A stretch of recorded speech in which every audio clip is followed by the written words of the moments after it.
Okay, hi everybody. My name is Lauren Smithson. I'm a Sapphire Ambassador with Plexus, and we are talking about The Power of One More by Ed Milet. I've been loving every single word. I feel like I'm underlining every single sentence. I think I say this every book club I lead, but we read some really good books, you guys. This specifically though is the one of the first times that like I'm mid reading and I like underline and stop and I'm like with my husband or family in the other room and I stop and tell them about what I'm reading because it's that good. Specifically this week, chapter 5 about emotions, I thought was really, really interesting. So without further ado, I'll get started talking about it, but I guess I'm just saying I'm super grateful for this team that we read really good books and it's all really helpful. Yes, for Plexus, but like these are things everybody needs to know, in my opinion. So, okay. Chapters 4, 5, and 6 today. Chapter 4 is the 5 principles of time management. And I thought this was really interesting. I remember Natalie Dolan made a post about this when she was reading this book about putting basically what I'll backtrack a little bit. He talks about how instead of having just a 24-hour day, he breaks his day apart into 3 smaller days so that he can get more done. He says he has triple amount of the productivity. There's less time wasted. So basically his first day is from 6 a.m. to noon. Second day is noon to 6. Third day is 12 or 6 to midnight. That specific setup might not work for everybody, but if you do divide your time a little bit differently, what he is saying is that it makes you a little bit more urgent with your time and you use it a little bit more wisely. Because truly, once time is over, you can't reclaim it, right? You're like, have so many good intentions for your day. And then you're like, what happened from this hour to this hour? Can anybody relate to that? Like, I totally can relate to being like, what did I even do for that hour? I know Christina Williams is really good at time blocking. There's lots of different ways you can do this, but he's saying that he makes like 3 days basically in one. So then in his 7 days, he actually has worked 21 days and he's getting a ton more done in the week than most people would in a week. So these are the 5 principles. The first one is adding more days to your day, which I just talked about.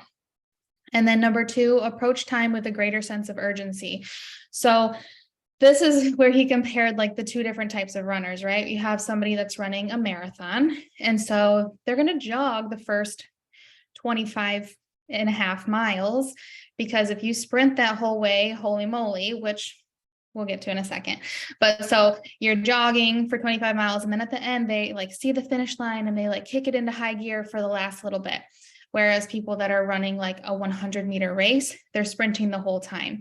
So he's saying that the closer you are to the finish line, that's when you really ramp it up and you move faster with more urgency. So then he said, what if we worked basically like we're always seeing the finish line there? A lot of us were like, well, our goal is like 3 months away. So I'm just going to kind of work la-di-da. But then, so I put this into terms of like a regular month in Plexus. A lot of times those first 3 weeks, people are just kind of doing reach outs, kind of doing their follow-ups, doing like maybe the bare minimum or just working steadily. And then that last week of the month is when we always, or the last couple of days is when we see so many new joins and so many people trying to reach their last goals of the month because they see the finish line and they have more urgency. So what if instead of only working the magic week or the magic few last days like that, what if we worked our whole month like it was the magic week? Could you imagine how much further we'd all be in our goals? How much more we'd get done in a month? Who even knows? That would be crazy and amazing. So maybe we should all try that too, of just approaching all of our time with a greater sense of urgency. I know even like I was thinking about this with my work notes at work. I'm a physical therapist, for those of you that don't know, and there's a lot of paperwork that comes with that. And on days that I'm really busy, I am actually a little bit better about keeping up with my notes because I'm like, I don't want to have 10 notes to write at the end of the day. So when I have 5 minutes, I'm using that 5 minutes. But when I have a little more gaps in my day and I have like an hour, I'm like, oh, I can sit and like be on my phone for a minute or talk to my coworkers for a little while. And then the last 10 minutes before my next patient, I'm like urgently writing that note. So what if I was always urgent with my notes? Then I could get my note done in 5 minutes and then have the rest of that time to work on Plexus or still interact with my coworkers, but I wouldn't have the stress of that hanging over my head. So I thought that was a really good thing to think about too. Number 3, learning how to control time instead of it controlling you. He's saying that when you move faster, it puts you more in control of your time rather than your day controlling you. He also talks here about having a really solid morning routine, which I, in reading this, was like, I need to revamp mine, because that first 30 minutes to an hour of your day is really important. And if we're spending it just like looking at our phone and reacting to the messages or whatever that we've gotten over the night, or checking notifications, or not even doing anything productive at all, then we're not necessarily setting ourselves up to have a really solid day. Instead, if we were to look at what our day looks like, maybe do the time blocking, do some gratitude journaling during that time, we would really set ourselves up to have a more productive day. Number 4, measure your performance often. Pretty much this just helps us course correct. So if we're like, let's say we have a New Year's resolution, he kind of talks about this, and we want to do X, Y, and Z. In 3 months, we measure, how did those 3 months go?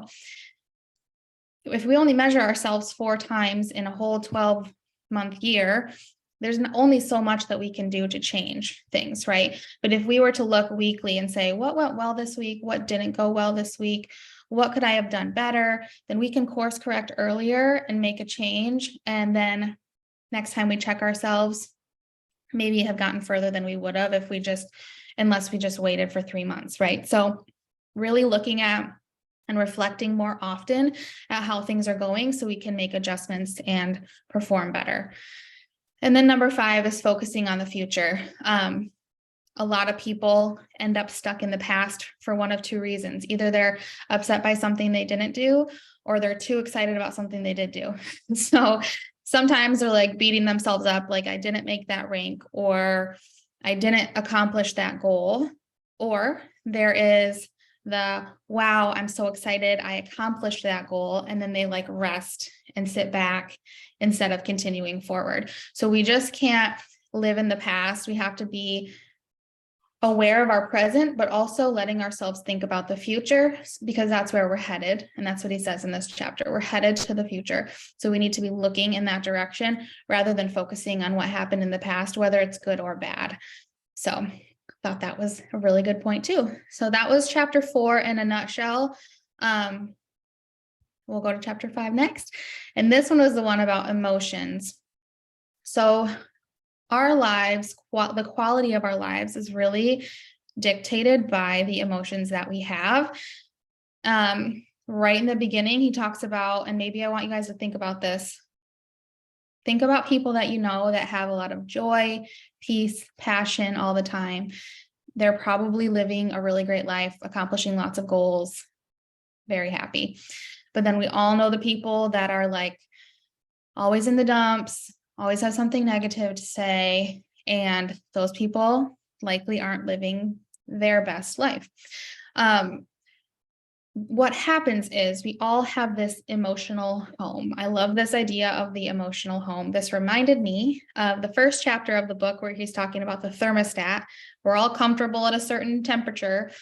We're all comfortable in our emotional homes because it's what we're familiar with. So our brains and our bodies are going to shift back to what we're comfortable with in our emotional home, our emotions that we're comfortable with, even if it's not in our favor. So if we're somebody that is negative and has a lot of negative emotions, we're always looking for anxiety, always looking for something to be worried about. Our brains are just going to do that because that's what the pathways are used to.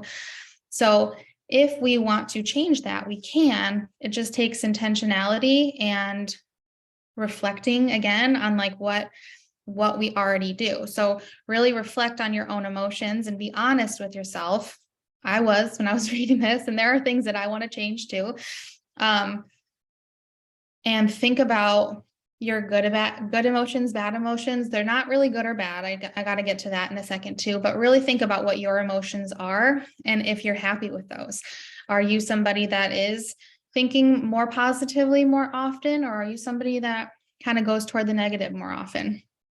If you're somebody that, let's just say you're unhappy with where your emotions are, you can change it. You just have to clean house, basically, and then decide what emotions you do want to have and focus on those, because then your brain will literally do what it takes to find the happy emotions for you and those happy circumstances, and it'll start seeking those out and looking for those instead of focusing on the bad ones, and it'll create new neural pathways and it will be able to change that. But it takes time, consistency, and just being intentional about changing those things. Excuse me. So think about what are 5 or 6 emotions that you want to experience, because then your brain will start thinking in that direction. I wanted to touch on in this chapter how he says there's no emotions that are good or bad. They're all just, they all just are. Emotions are. So some of them that are considered not great are there to serve us in some way, like anxiety. It's our body's way of like warning us and protecting us of something. But he also says that just in general, you don't want too much of any emotion, because then it's really masking what your actual emotions are. It's kind of blocking, like he said, think about somebody that's always really sad, think about somebody that's always really happy. Either way, somebody that's on those two extremes are really hard to be around, because that's just not necessarily, I don't like the word normal, and that's not even what he says, but we have to have a wide range of emotions in order to actually be feeling our emotions. So they're probably masking something if they're not having a wider range of emotions, if they're always on one side. I remember I had a friend in grad school who would never be upset. She said she like never fought with her family, never fought with her boyfriend. She was always smiling, and she had a ton of stomach issues, you guys. Like she was repressing a lot of stuff in her body. And he even says this in the chapter too. There's people that repress anger and things like that, and they end up having a higher chance of having cancer. She has a ton of stomach issues. I'm telling you, we cannot be only one extreme or the other. We really have to learn how to deal with and cope with and have a wide array of emotions.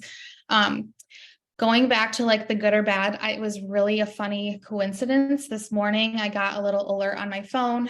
I have like weekly pregnancy things that come in, and I wouldn't have talked about this if it didn't have anything to do with it, but it says, because I'm 17 weeks exactly today, so I get like an email. It says 1 in 10 people report experiencing stress or anxiety in pregnancy.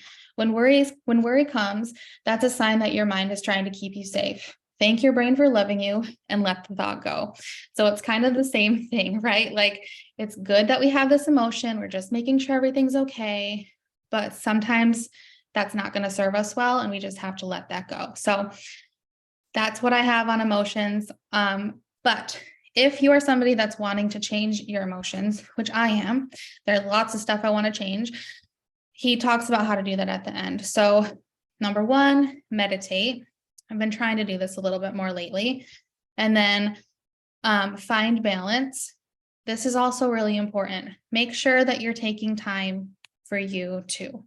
He says, don't just work all the time. If you're working, you're not finding time to like rebalance yourself and find things that you love, and not even having to do anything, but just like taking a break sometimes and just like letting yourself rest. Super, super important. I actually did that today. I had been doing some sort of work all day, whether it was PT or Plexus. And I got home and ate dinner, and I was like, I'm going to prepare for book club, but I need some time away from looking at a screen. So I put my phone away from me. I hung out with my husband for 45 minutes. I set an alarm so that my alarm would go off when I needed to start working again, so that I could just be. And I will tell you, I had so much more energy and excitement to work again from taking that break. So it's okay to restore yourself, to take some time for you. You've got to find that balance. Next, identify your triggers and put them in perspective. So lots of us are triggered by lots of things, but he's saying here, look for what you can control those things. If they're a trigger, but there's something that you can't control, then it has to go. Because if you're going to spend tons of time worrying about something that you have no control over, it's just going to eat you alive, and you're not even going to be able to change it anyway. So if you're somebody that's easily triggered by things, or just easily triggered, look at what those things are, put them in columns, maybe even write them down, and then get rid of the ones you can't control. That's going to help a ton. And then lastly, it's just resolving to change the way you think. You have to be intentional.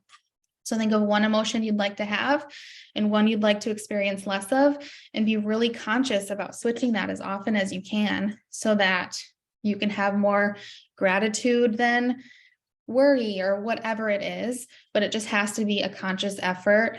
It's not going to happen overnight, and it's going to be something that you have to actually work to do. So that is the chapter on emotions and my favorite takeaways. And then lastly, chapter 6 is about one more association. And this is about basically who you allow into your inner circle. And who you allow into your inner circle is very important, very critical, and you've got to be very picky.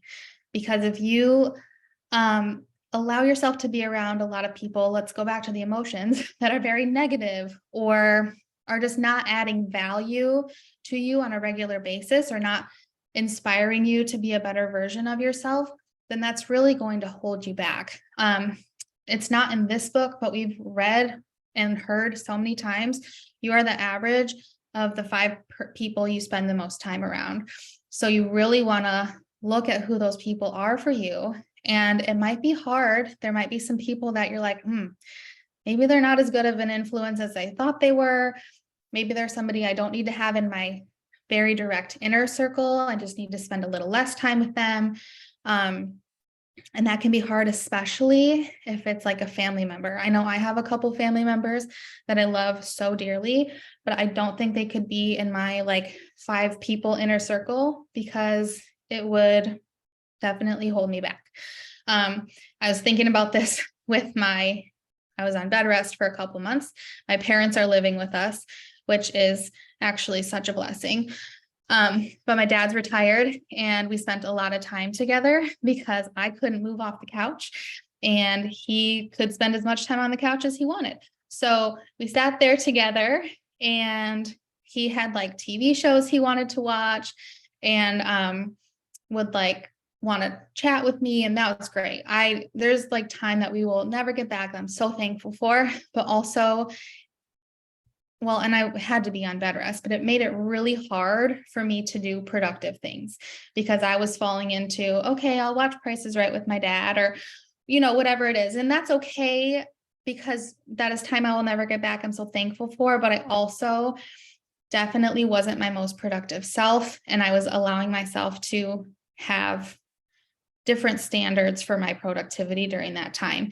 So really being choosy about who you allow in that inner circle and who you allow to influence your decisions is going to be really important.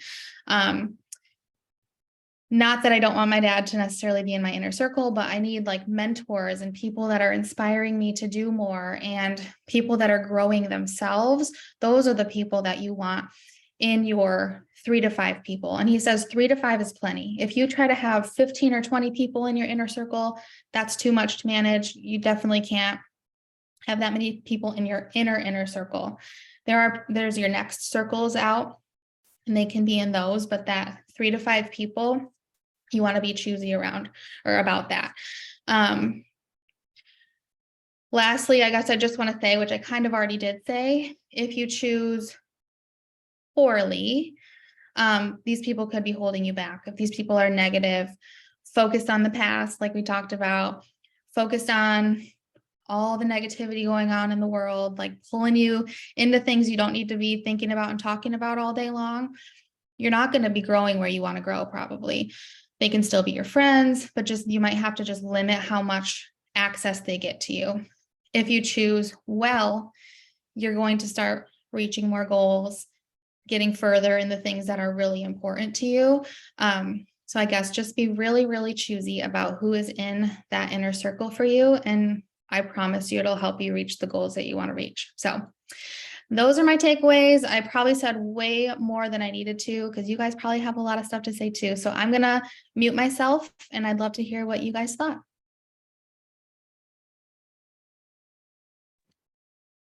I'll touch a little bit on the whole time issue. So when I was reading it, I thought about Parkinson's law of like your work will expand to fill the time that you allow. Like if you have 20 minutes to clean the kitchen, you're going to get it done in 20 minutes. If you have all day to clean your kitchen, it's going to take you all day to clean the kitchen. So relating that to our IPA, if you have 3 hours to get your IPA done, it's going to take you 3 hours to get your IPA done. If you set that timer and work with that urgency, you can get it done in 15 minutes. So just creating that sense of urgency and kind of everything you do. I actually use this at work when I have notes to do. I'll be like, okay, 5 minutes. I'm going to do 3 notes in these 5 minutes, and I get it done. If I didn't create that urgency, it would take me 20 minutes to get 1 note done, so it's, constantly like setting those timers, creating that urgency, and you'll get more done. And I really like how I don't know if the 6-hour blocks would necessarily work for me and my life, but breaking it up into like chunks of hours, maybe 8 or something like that. So you're constantly like working, against the clock there, like seeing what you can get done in that time block, so you can be more productive in your day. And I think that's the important piece of working towards that urgency. So I thought that was really interesting. And as far as the emotions go too, like we create our home, that we have, and we can fill that with, the emotions that kind of make us our best self. However, allowing us to experience those emotions, but how we act on those emotions, like we can feel angry, but we can, depending on what our home is filled with, if we have more emotions that promote well-being in relationships in us, like positivity and love, we can handle that anger in a way that is productive, that won't be harmful to what we value. If we have our home filled with very negative emotions, if we have a lot of maybe jealousy or resentment in our home, then when we experience anger, we're going to act upon that in a way that's very negative and harmful to us and those around us. So that's kind of how I was looking at it, with filling our home and allowing us to experience all the emotions, but how we interpret and act on those depend on what we have inside us. So those are my biggest takeaways from those 2 chapters. But you did an amazing job, Lauren. As always, great to hear from you. Thank you. You're so sweet. I love what you just said, though. That's so true. Do you guys remember there's this post that I think Cody Helmer wrote, or maybe she's just the first one I saw post it years ago, about like what's in your cup. So if you get bumped and your coffee spills out of your cup, what is in that cup? Is it, like you said, is it happiness, good emotions, or is it bad? Are you going to end up exploding over somebody from spilling your coffee, or is it going to just be like, I spilled my coffee, I'll clean it up? So I'm not explaining that well, but you did explain it well, and thank you, because I thought that was super, super powerful. Good point, Steve. I'm going to read what you just wrote in the chat. He said, as parents, we're modeling emotions for our children. And I think that's true.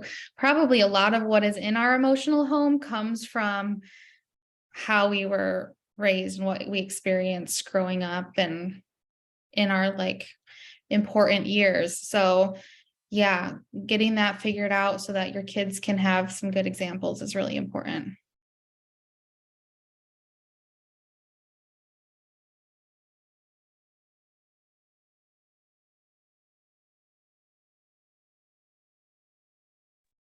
I didn't have any questions prepared for you guys to think about. I should have. Anybody else have anything that they loved? Yeah, I have several things that I don't know if the word love is what I want to use there.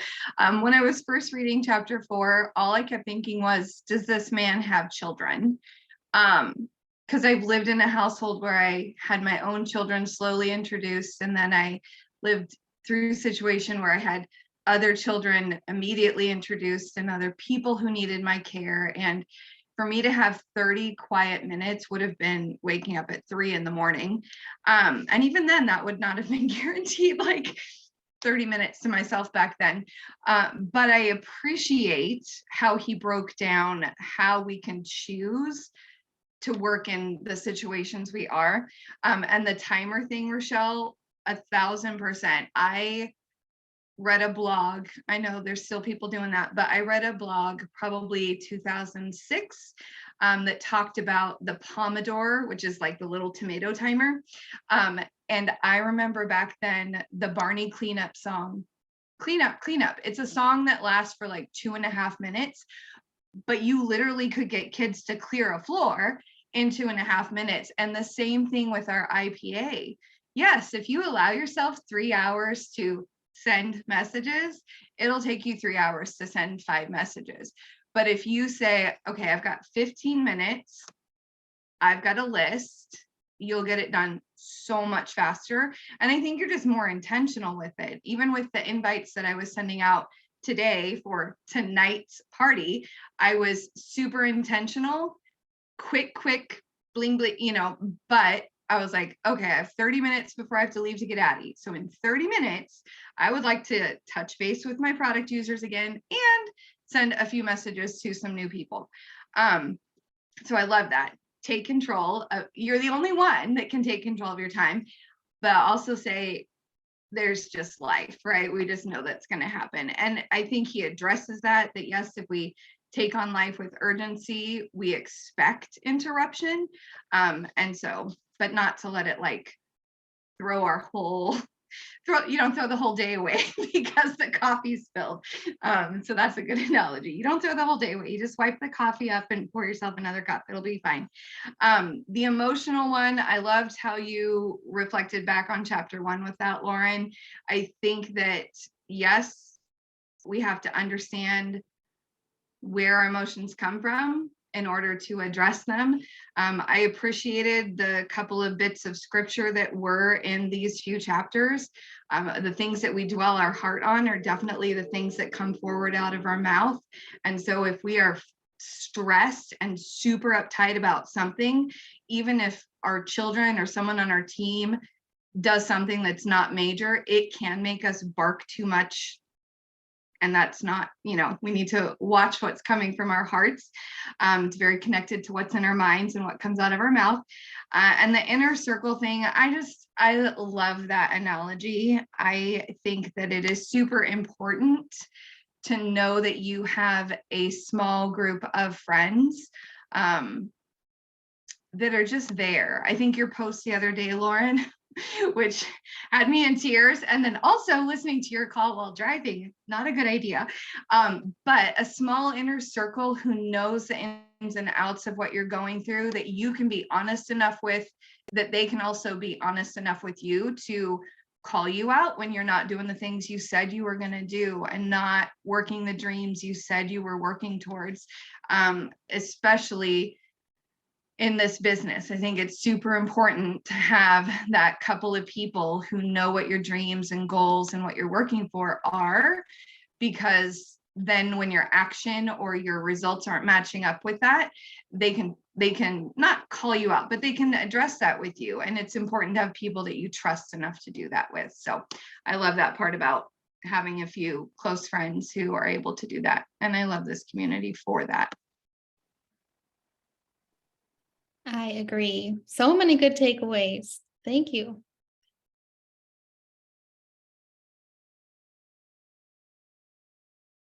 Yeah, it is. Rochelle wrote in the chat, just like Nicole just said, it's a higher level of respect to have someone hold you accountable, and it's a deeper relationship. And when you can actually be held accountable and not get defensive, that's even better, right? Yeah, it's good to have those people in your life for sure.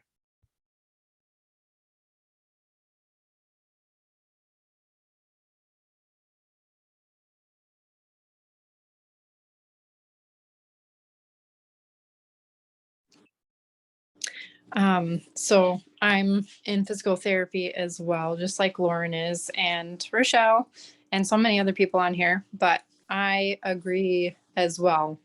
When I set a timer and do my IPA, it goes way better because I'm trying to race the clock and still do it well and be, oh, that's the other part that gets me. I'm like, I can't just send a random message. It has to be very thought out. And so even, if I set the timer again to do another one, it's better than if I don't set a timer at all.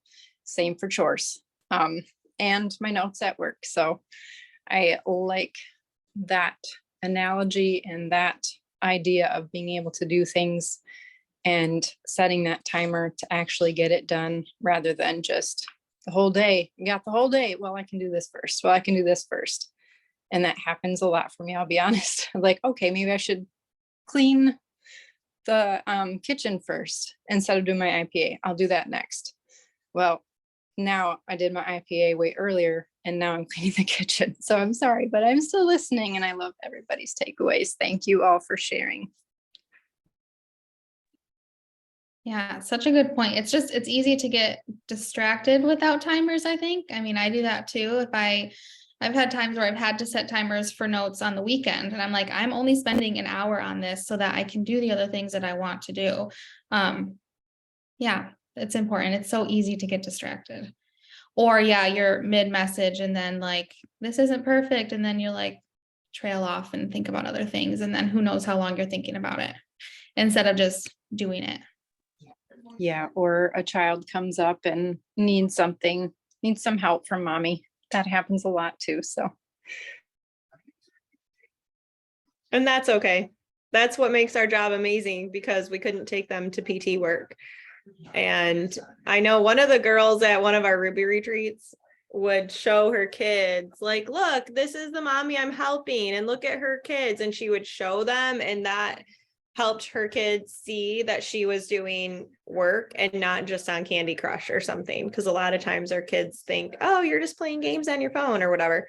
So anyway, thank you guys all for sharing. I think you're all sharing amazing, amazing things. And I obviously could say a lot, but what I wanted to touch on was the identifying your triggers and that even if those triggers are triggers that shouldn't be a trigger, like I cannot stand it sometimes, like sometimes okay if the kids are watching TV and relaxing, and then there are other times that them watching TV, the TV is a trigger for me.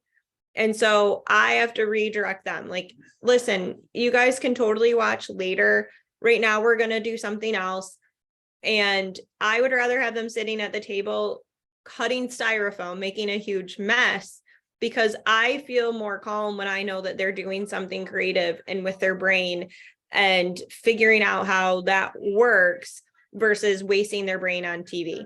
And so even though they're making a mess, that to me is less triggering than this thing going on in the background that's triggering me. And then I'm thinking, oh my gosh, my kids are wasting their brains and I'm stressed about that and all that. So I think it's okay to say, well, my trigger shouldn't be a trigger. It's okay that that's a trigger for you. It's okay to redirect traffic in your home and figure out something else and doing that. And just so much with routine and setting a schedule and timers, like that is how I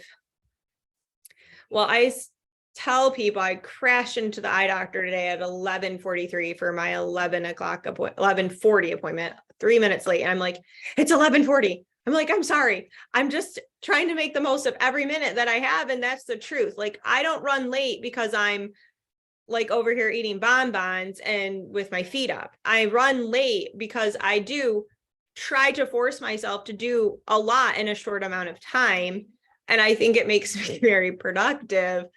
And then I know when there are things like I cannot be late for, I have to be really disciplined to not go switch the laundry and run the dishwasher and like I have to be disciplined in that too. If I know there's something I have to be early on, like meeting for Super Saturday, I can't be like, oh, just go switch the laundry. Like if I'm running late for work, for PT work, where I'm a salaried employee and I'm 15 minutes late and I stay 15 minutes later to make up for it, like that's me. That's my problem. That's my schedule and my time. I can't do that if I'm going to a meeting at 7 a.m. Right. So anyway, just some of that. I think it's okay to have things that are like that.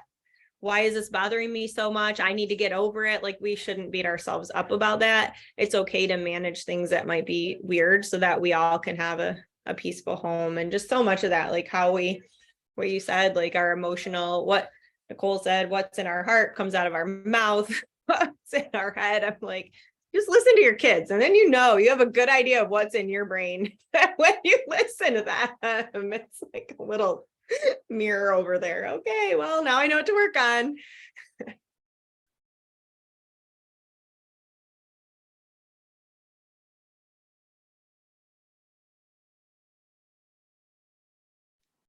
Can I share one more thing? Well, it's 3 things, but I'm just going to hold them up real quick. So since October, I took a challenge upon myself to read more diligently and read more consistently. And so I reread through 3 books in the last couple of months. This one, Atomic Habits, The Slight Edge, and then this one, and we've done all of these, the 12-week year. And in the 12-week year, he talks about that breaking your day into multiple days. It's by the same publisher. So I don't know if it's like a playoff of that as writers that they kind of got in on that together. But even we got these little full focus calendars for the meetups that were back in November. And even that calendar has something called a morning ritual and an evening ritual and a morning startup for your workday and an evening end to your workday. Like it breaks it down into these little, like, did I accomplish what I set out to accomplish timeframes that you can adjust for your workday and not workday. And when I say work, I mean, like, if you have to leave your home and go to your PT job, but it does apply also to our IPA. Are we doing the thing? So anyway, I wanted to share those 3 books because they're all kind of the same genre, but they all have very different ways of approaching how we control our time. So just wanted to share that. Thank you for sharing that. Those are some of my favorite books that we've read. I think Slight Edge has had the most influence on me. I loved that. Loved that book. Does anybody else have anything they want to share? There's been a lot of really good takeaways tonight.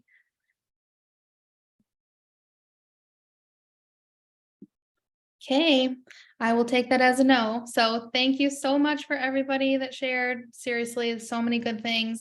I'm loving this book and I love you guys and I hope you all have a great night.